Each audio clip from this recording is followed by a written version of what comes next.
think he's pretty safe to get it done in this. No! Pretty safe to get it done in this super low, but he does get frozen on the Sampo. Hey guys, Mr. Pokke here, back with another video. As you guys would have seen from the past couple of days, we have yet another Tamiya's Cup. This time the prize pool being $2,500. This time the competitors I'm gonna be teaming up with Guoba Certified, and our opponent is gonna be Artumbo as well as God Doggos. All of them are excellent content creators, including the casters as well as the organizer for this event. So please do give them a follow. I'm gonna be doing a very similar format to my previous video where I brought Himiko to a $2,000 PvP tournament. This time I'm gonna be bringing Kafka and Sampo, which is essentially the DOT comp. The main point here is to show that DOT comp is definitely still viable and they are not that far off compared to the traditional crit ratio, crit DPS team compositions. I'll be going through my thought process, especially behind the bans and picks, and I'll be going through the thought process behind the actual run itself, and maybe you guys can implement this in your own MOC clears as well, right? So with that out of the way, let's get into today's content.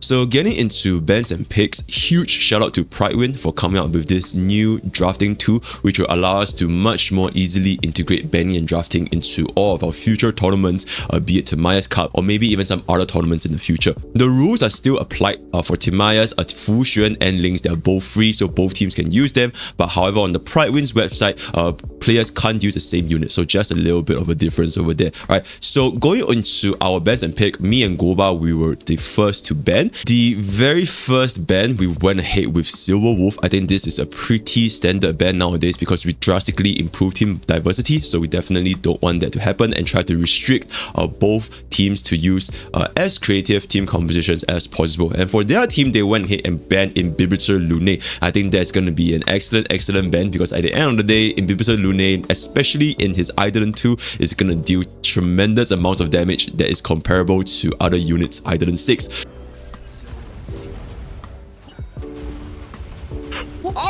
So after they banned Imbibitor Lune, it is now me and Goba's turn to first pick a unit, and we went with Bronya. I think Bronya is just such a universal champion that can, the ability to just give your any unit an extra turn just makes her super versatile, and pretty much any DPS can make use of Bronya unless your name is Clara, then maybe not so much. But even then, Bronya just works so well with other units that we don't really see why we shouldn't first pick her. And then they went ahead with two picks, being Tingyun and Pella. Tingyun providing energy, providing attack, providing damage percentage, and Pella is just really good on the first side, especially when all the enemies are weak to ice, right? So definitely a very standard pick there. I didn't really expect them to do anything otherwise. For this pick over here, we were basically deciding, do we want Yukong or do we want Asta? As you guys would have already seen from Guoba's video, he wanted to go ahead and run a Herta and QQ double DPS comp. So we were thinking, okay, when Yukong having, if we speed tune them properly, her buff is gonna be applied to both DPS on Guoba's team. So I think that Yukong just generally provided more value to Goba as compared to Asta.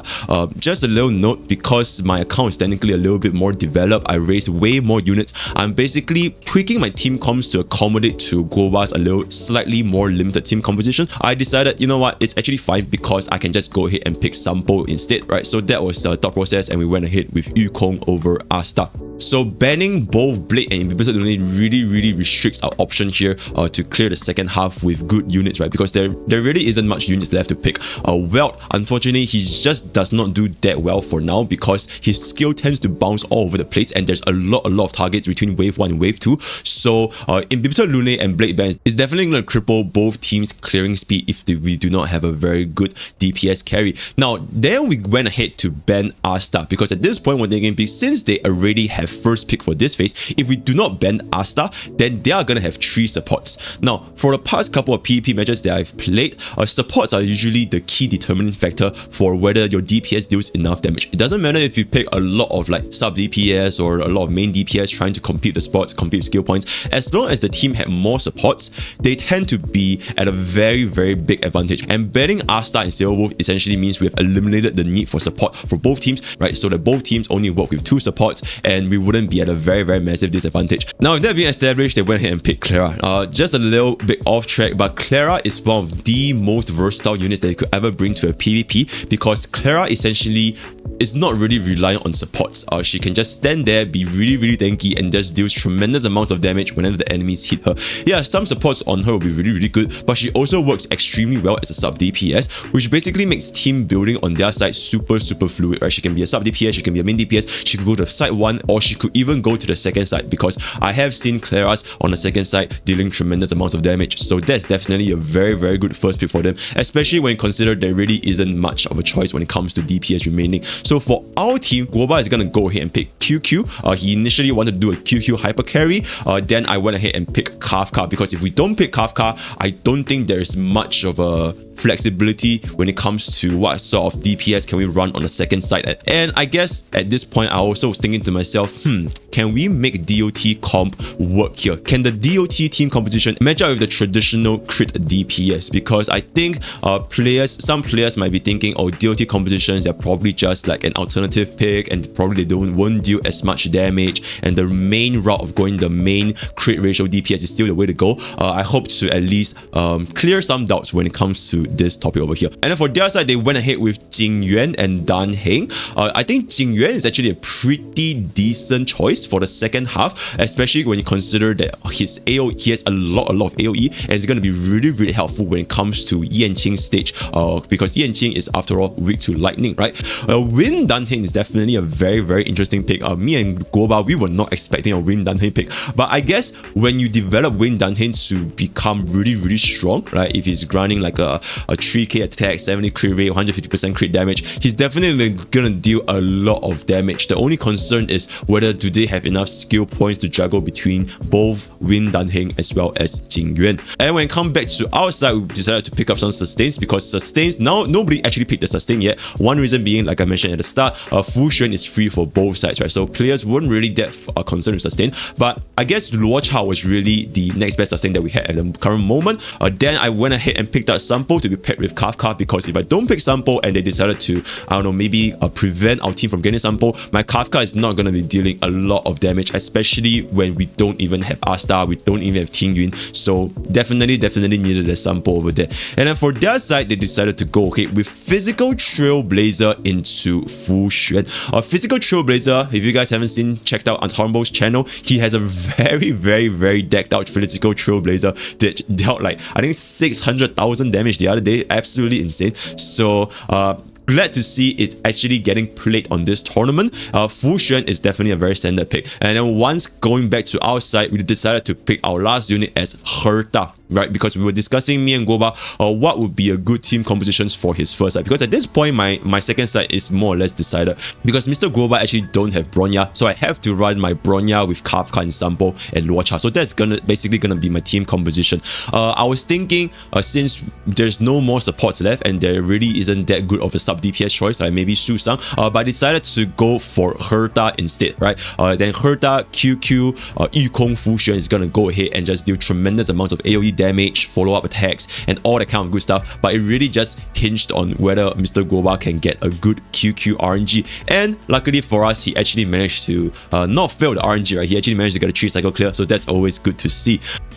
And at this point, I also want to say, I've played with Herta so many times right now, especially since joining the PvP Discord. Herta's damage, when you pair her up with enough support, it is definitely not to be underestimated. Her damage capabilities, when you pair her up with Pella and Ting Yun, you can easily say 200,000, 300,000 damage coming out from Herta. Players underestimating Herta, do give her a try, raise her up, pair up with some supports, and you can see in ridiculous amounts of damage that Herta can do, at least for this MOC cycle.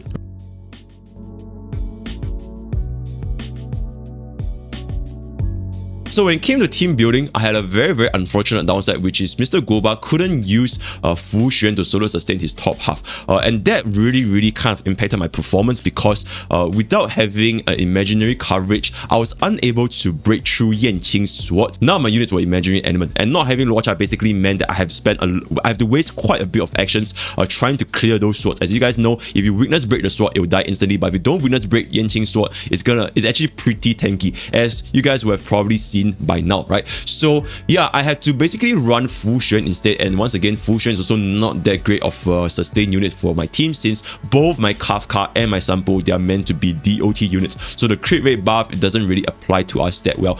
So going into my team building, honestly, it was pretty straightforward. Fu Xuan was there to sustain, Bronya is there to buff Kafka, and Sampo was there to give Kafka even more DOTs to proc, right? Both my Kafka and Sampo, they were essentially running a pure attack, no crit chance, just standard DOT builds. And then my Bronya and Kafka speed tuning, I meddled around with a little bit because my Bronya, at the end of the day, she's Idlen 2, right? Because of Idlen 2 Bronya, I wanted to make sure that with the additional speed buff, Kafka can go first into Bronya, into Kafka again. Then Sampo, I'm almost always going to be using basic attack on Sampo because, as you guys know, Sampo's basic attack counts as multiple hits, so he can actually apply quite a decent chunk of wind shear on a target even while using basic attack. Furthermore, my Sampo is running the Resolution Light Cone to just get a little bit more defense strat in so that my Kafka can deal even more damage, and Fu Xuan was just there to keep my entire team alive.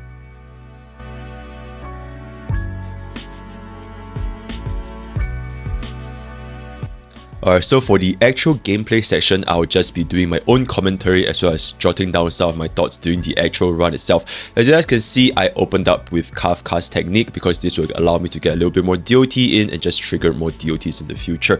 Bronya is gonna go ahead and do her auto attack because Bronya's auto attack allows me to trigger Kafka's follow-up onto the horse.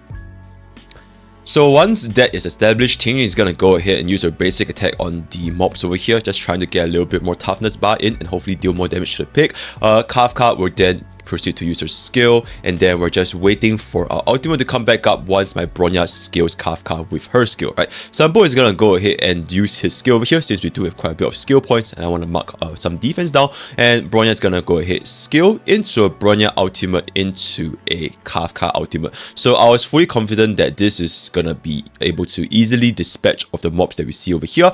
Going into 1E into 1 ultimate should be able to very nicely clear most of the mobs. 120,000 damage, very nice. The pig still survives, but it doesn't matter because it's left with a little of HP, and the DOT will be able to take out the pig instantly. Fu Xuan is gonna use her skill over here because my field is actually expiring, even though I'm basically running out of skill points, but because my Sampo can go ahead and auto attack, I'm not too concerned. As you guys can see, the pig dies from the DOT, dealing some damage. Sampo is gonna use his basic attack, and Kafka is gonna do her follow-up on the other horse. Bronya now, because I'm running out of skill points, I'm just gonna go ahead and auto attack. Kafka can now do her skill to deal some damage, proc some things. I didn't use Sampo and Fu Xuan's ultimate because I wanted to wait for the trotter to spawn, and then it would basically deal as much damage as possible and just kill the pig as fast as possible, right?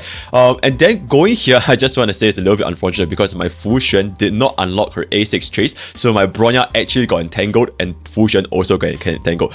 It's definitely gonna cost me a little bit of action value here because Bronya getting entangled meant her action value got pushbacks, which is definitely something that we don't want to see.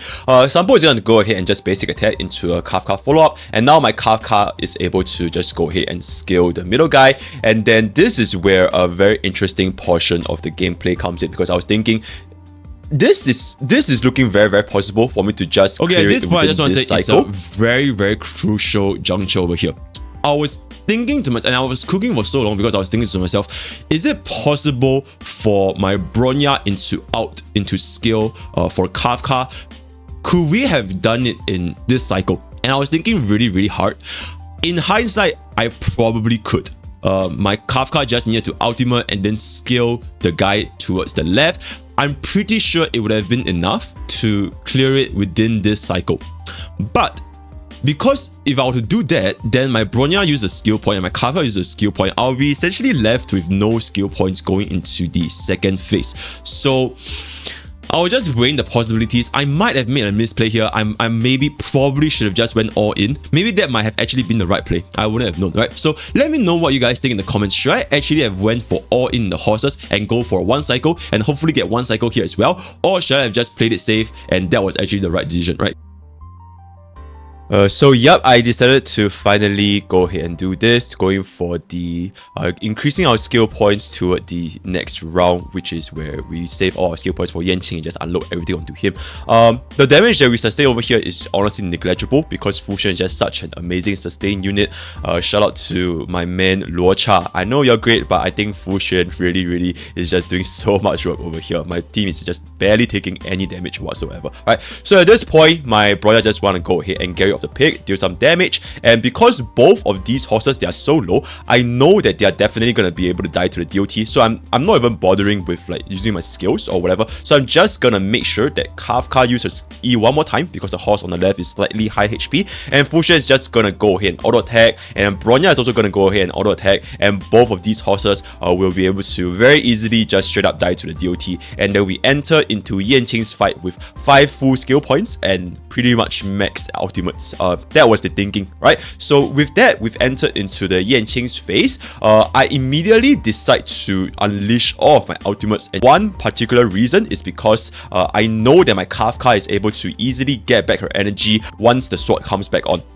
So I was really not that concerned whether I would like face too much damage from the sword, so I just basically decided to all in here since I know that the energy is not going to be an issue. Second reason is also, if the swords were alive and they actually hit my units, I actually generate even more energy, because you guys know, right, if you guys get hit by an enemy target, you actually regenerate 10 energy. So that was why I went all in. So even though you guys can see that Yanqing is going to summon his sword here, my Kafka will still be able to gain back her ultimate essentially and get rid of the swords once they come back. Because you can see over here, my Bronya skill is Kafka. My Kafka is like almost at maximum energy again. She just needs one more skill and then I can just unleash an ultimate. So it's really not that big of an issue here, even if I went all in at the start. And yep, so the swords go ahead and target all of my dudes and I get even more energy. So as you can see here, my Kafka is going to be able to use her E into another ultimate instantly to basically deal as much damage as possible and just deal tons of damage to the swords. As you can see here, this is where it's a little bit unfortunate because the 2 swords at the side, they were not weak to lightning, so they unfortunately didn't crack. So 50% of the time they're going to be wind, or 50% of the time they're going to be imaginary. And this is why I was a little bit disappointed that I had to use Fuxuan as the sustain, because if I had Luocha and Luocha can go ahead and use his ultimate, we should be able to clear the sword pretty easily here. And who knows, maybe we might have able to just done this in a single cycle, but since we are unable to do so, as you can see, even though my Kafka is going to use her skill on the sword, it didn't even kill the sword because the sword is just so tanky if it's in the off element, right? And my Sampo is going to go ahead and use his skill to generate enough energy for the ultimate. Unfortunately, the sword just doesn't get destroyed and we go into the next cycle. And over here, I definitely did a misplay where my Sampo actually got frozen, but in the grand scheme of things, it's not too bad because we're still definitely clearing within this cycle. Sampo not getting his ultimate here definitely hurt a little bit, but it's not too concerned because as you can see, Yanqing is only at 28% health remaining. So my Sampo getting unfrozen here is still going to be able to very comfortably allow my Kafka to just go ahead and clean up the rest, especially with Bronya's attack buff, crit damage buff, and now my Kafka is just going to go ahead and just deal tons of damage, right? So my Sampo is going to get unfrozen, use his ultimate, and then my Kafka is going to use his ultimate and Yanqing is just going to die. And that pretty much is going to be my run. Overall, I'm not too disappointed with the results. 3 cycle is still pretty decent, but the only regret I have is just basically not doing my all-in at the horses. Maybe if I did that, I could have snagged the 2 cycle, but you know, who knows. So that was essentially my run. I hope that you guys can see the DOT compositions, even though it's not super optimal, they can definitely keep up with the traditional crit damage DPS units, right? DOT is definitely not that weak. Kafka is still just really strong. We actually netted a draw between me and Goba versus Artambo and God Dogos because although we cleared in less cycles, their team had a 1 cycle advantage since they used less points, right? Because my Kafka was E2, my Bronya was E2. And yeah, so I hope this really goes to show that the point system does make a very big difference. And if you guys think that PvP is only for whales, you'll be sorely mistaken because if your units have an E6, they're pretty much unplayable, right? So I hope you guys enjoyed. Look forward to more PvP tournaments in the future. We're definitely going to be hosting more of them. And who knows, maybe I'll even be hosting my PvP for myself and my Discord server, right? If you guys would to engage in more active discussions on Honkai Star Rail, feel free to check out my Discord, Pokke's Village, where we have a very active community talking about Honkai Star Rail on a daily basis. If you guys want to check out my stream, that's going to be twitch.tv/MrPokke. I stream every single day now, and the schedule will be updated on Discord as well. And with that, we've come to the end of today's content, and I'll see you guys next time. Take care.